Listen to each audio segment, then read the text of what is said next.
Di sore hari ini, kita bakal menjelajah kota batik, atau yang akrab disapa kota Pekalongan, salah satu kota kecil di Jawa Tengah yang sangat khas dengan batiknya.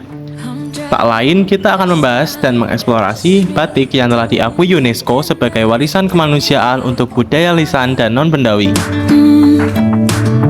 On the highway, it's all.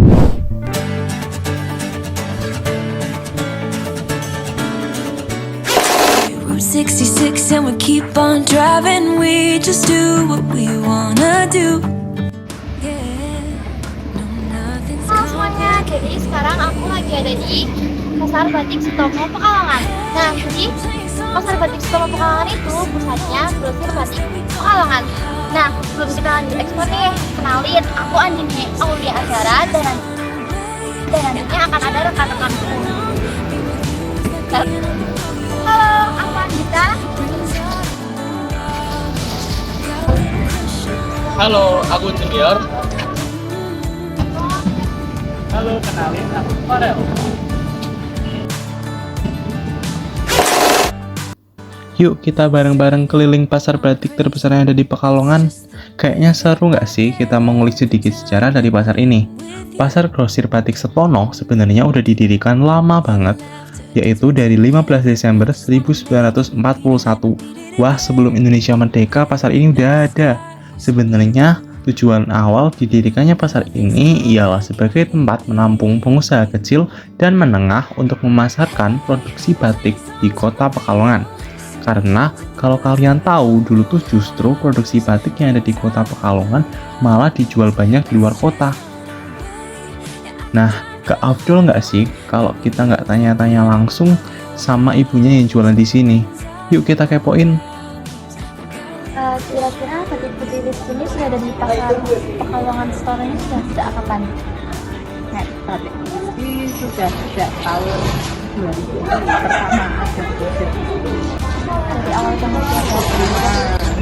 dan dulu pertama ada grosir jadi ada grosir yang pertama ada anak grosir sono terus tidak jualan. Di sini tuh kira-kira batiknya apa aja sih Bu? Misal kayak batik tulis, cap atau modern gitu. Batik tulis, cap, printing ada semua di sini ada sama tangan sama daerah batang ya kayak gini nah itu yang sabda tangan yang kayak gitu mas sabda tangan. Bu, itu batik yang paling best seller yang sering banget dicari itu batik apa yang di sini? Oh yang bestseller itu yang batik cap yang bestseller kayak itu batik sabda tangan itu bestseller. Terus batik cap madong yang masih musim ini kayak gini cap madongan juga bestseller ini. Ini terus itu yang itu sabda tangan kayak gini bestseller juga. Nah, untuk penjualannya sampai luar negeri sampai itu sih sampai luar kota lewat via online. Mengenai toko yang kita wawancarai tadi, toko Putri Rizky udah ada dari tahun 90-an. Untuk persebaran penjualannya ada 8 outlet di grosir Setono dan juga ada beberapa yang di luar grosir Setono. Batik yang dijual di toko ini produksi sendiri. Buat penjualannya gak cuma di toko aja, tapi udah kejual sampai luar kota. Bahkan ternyata sampai Malaysia. Kayaknya cukup ya guys setelah sore ini mengeksplor pasar grosir batik Setono yang berkaitan tentang pemasaran dan penjualan batiknya. Kira-kira kita besok bakal kemana ya? Di Tarik Pekalongan yang panas ini, kita bakal mengeksplor satu tempat lagi setelah kemarin sore-sore kita ke Setono. Yap, kita bakalan ke Museum Batik Kota Pekalongan. Halo teman-teman, jadi kita lagi ada di Museum Batik Pekalongan. Yuk kita eksplor bareng-bareng.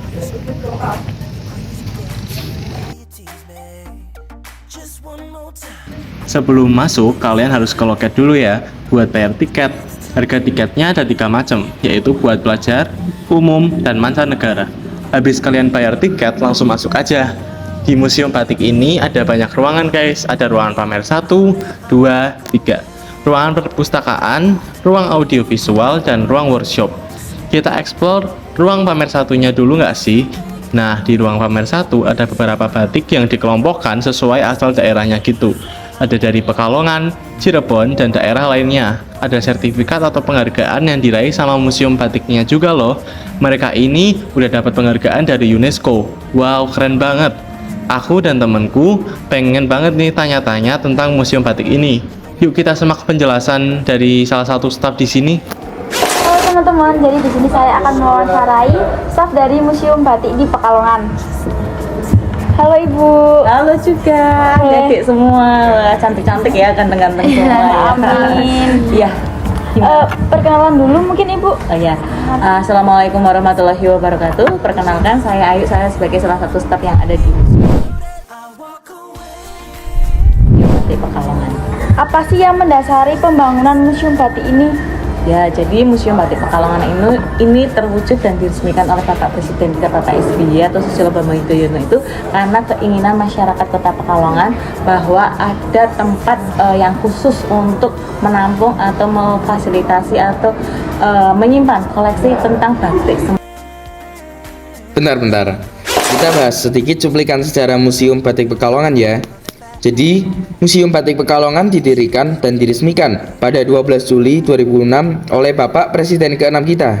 Nah, untuk bangunannya sendiri sudah dibangun dari tahun 1920 sampai 1923 oleh pemerintah Hindia Belanda. Yang dulunya bangunan Museum Batik ini dijadikan sebagai kantor administrasi keuangan pabrik gula, dan bangunan Museum Batik ini termasuk bangunan cagar budaya loh. Siapa yang membuat batik-batik Ibu? Kalau boleh tahu di dalam Museum Batik itu kan? Ya, jadi kalau Museum Batik Pekalongan itu kita ada banyak sampai dengan tahun 2023 ini kita punya 1.300 koleksi kain batik. Ada dari batik Nusantara, ada batik mancanegara, ada batik zaman dulu juga, zaman tahun 1900-an, 1800-an, 1700-an kita ada. Dan kemudian setiap kain koleksi batik itu dibuat oleh beliau-beliau, para wanita-wanita hebat dari zaman dulu yang membuat atau mencanting atau menorehkan malam di kain batik tersebut. Mengapa sih Bu semua batik yang ada di Museum Batik ini tuh terkesan menarik untuk dipamerkan atau dijadikan dimasukkan di dalam museum ini gitu Bu? Ya, jadi kita kan Museum Batik ada 3 ruang pamer. Di setiap satu ruang pamer itu kita ada temanya. Misalnya nih, tema yang pertama itu di ruang pamer 1 ada motif buketan. Nah, motif buketan itu di ruang itu hanya motif buketan semua atau motif bunga semua. Dan kemudian dilihat dari sisi usia dari kain tersebut, kita bisa menampilkan dari tahun 1960. Kemudian sebelum era-era kerajaan Mataram, Majapahit, nah seperti itu. Dan kemudian di ruang pamer 2 itu ada batik Nusantara. Batik Nusantara itu isinya dari berbagai daerah, ada dari Aceh, ada dari Kalimantan, Bengkulu, Jawa Tengah, Jawa Barat, Jawa Timur. Dan kemudian di ruang 3 ada batik pedalaman khusus atau jarik-jarik kuno, dan kemudian juga ada batik pesisiran dari Kota Pekalongan sendiri. Betul. Iya. Terakhir Bentar, setelah dengerin wawancara kita sama ibunya, gimana kalau kita nyoba eksplor dulu? Nah, di awal tadi kita udah masuk ke ruang pamer 1. Sekarang kita lihat-lihat ruang pamer 2 dan 3 yuk. Di ruang pamer 2 seperti yang tadi ibunya bilang, di ruang ini isinya batik-batik Nusantara guys. Dari Jawa Barat, Aceh, dan masih banyak lagi. Terus juga ada alat-alat yang dipakai membatik juga loh, kayak canting, jenis-jenis kain, dan bahkan ada satu alat besar di tengah ruangan yang namanya cukup asing bagi kita, yaitu jedi. Jedi adalah alat yang terbuat dari bejana atau tembaga yang digunakan dalam proses ngorot, yaitu penghilang atau pengapasan malam lilin pada kain batik. Jedi ini dipakai ketika zaman Indo, Eropa, Cina pada tahun 1849 hingga 1947. Yuk kita lanjut review ruang pamer 3. Di ruang batik ini yang dipamerkan seperti batik pedalaman, batik pesisir, dan berbagai batik pada zaman Mataram Islam atau kerajaan kuno. Ada juga batik yang merupakan batik berpengaruh oleh Eropa, Tiongkok, hingga pengaruh Jepang. terakhir ya Ibu, Yes. ini bagaimana sih proses pembuatan batik-batik yang ada di Museum Batik ini? Ya, jadi proses-proses batik, satu kain batik aja ya. Satu kain batik itu melalui beberapa langkah tahapan. Yang pertama itu membuat pola, atau yang pertama itu mempersiapkan kain mori, kemudian membuat pola dulu atau japlak ya. Kemudian itu melowongi atau menorehkan malam, dan kemudian juga ngiseni kalau misalnya kain batik tersebut ada isen-isen, kemudian ada proses yang namanya nyolet. Nah, nyolet ya atau memberikan warna ke gambar kain batik tersebut, kemudian ada proses mopok atau mengunci menggunakan malam, dan kemudian ada proses ngelir pewarnaan agar kain batik itu warnanya begitu indah, ada merah, ada kuning, ada hijau, ada biru, dan kemudian yang terakhir ada proses melorot atau pelepasan malam menggunakan air yang mendidih. Habis itu dicelup beberapa kali agar malam dan lilinnya lepas, kemudian dibilas menggunakan air biasa, habis itu sudah dijemur, sudah selesai. Nah, rahasianya atau resepnya sih kain batik itu sebenarnya dianginkan saja sudah kering. Kalau dijemur menggunakan panas terik matahari, takutnya nanti kain batik itu agak pudar atau gimana. Berarti di dalam suhu ruangan ya Ibu? Enggak, angin-angin aja udah kering. Eits, setelah mendengar penjelasan dari ibunya, kalian pasti penasaran kan cara membatiknya gimana? Yuk kita membatik bareng-bareng. Buat nyoba membatik ini kalian nggak perlu ngeluarin biaya apa-apa lagi ya, karena tiketnya sudah termasuk buat nyoba proses membatiknya juga. Nah, langkah yang pertama yaitu kalian harus meminta kain mori untuk membatik pada staf museum batik yang bertugas. Yang kedua, membuat pola. Kalian bisa duduk di kursi dan meja yang sudah disediakan dan mengambil pensil untuk membuatnya ya. Yang ketiga, kalian bisa langsung menorehkan malam pada kain kalian yang udah dipola. Untuk videonya kita nggak ada guys, soalnya nggak kerekod ternyata. Nah, tapi kita punya video untuk menorehkan malam pada teknik cap.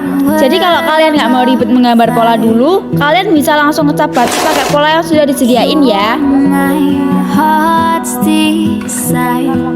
Terima kasih sama-sama. I just wanna love you, just wanna hold you, just wanna be with you till we grow old. Please tell me you'll stay or take me away. I want you for myself every single day.